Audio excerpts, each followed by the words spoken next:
जय महाराष्ट्र.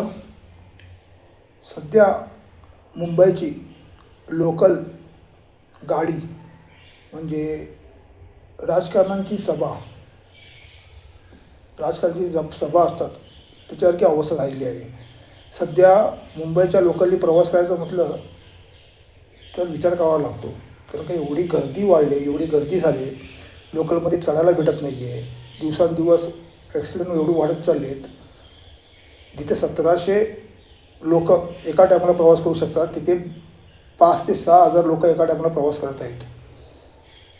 गेल्या 20 वर्षामध्ये 52,000 लोक मृत्युमुखी पडले आहेत. 52,000. ह्याला जबाबदार कोण आहे? आता AC मेनू गाड्या चालू केल्यात, त्यामध्ये पण तीच अवस्था आहे. आता सर्व गाडी AC करणार आहेत, त्याच्यामध्ये पण तीच अवस्था होणार आहे. डोर लागल्याशिवाय गाडी चालू होणार नाही.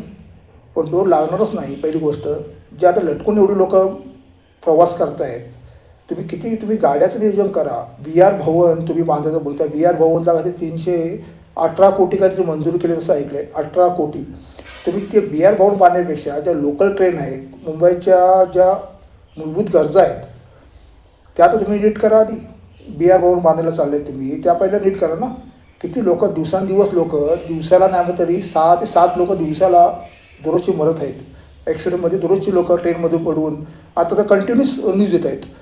तुम्ही विरार, नाहसोपारा, विरार ते चर्चगेट ह्या याला बघितलं तर एवढी गर्दी वाढली की लोक टायमात पोचत नाही आहेत. लोक हातावरचं पोट असल्यामुळे 15,000 ते 20,000 25,000 लोक गेलेले पगार आहेत. त्यांना तर जावंच लागतं आहे.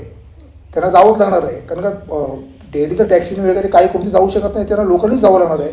पण आतमध्ये चालायलाच भेटत नाही आहे. एवढी अवस्था, एवढी बिकट अवस्था आहे, एवढी गर्दी वाढली आहे. ह्याच्याकडे सरकारने लक्ष द्यायला पाहिजे. ही गर्दी वाढली कशी?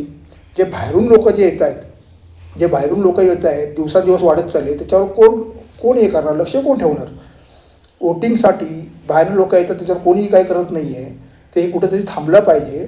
सरकारने याच्यावर लक्ष द्यायला पाहिजे आणि लोकल सेवा या सुरळीत झाल्या पाहिजेत. लोकांच्या मूलभूत गरजा आहेत त्या पहिल्या ठीक करा, नंतर BR भवन बांधा.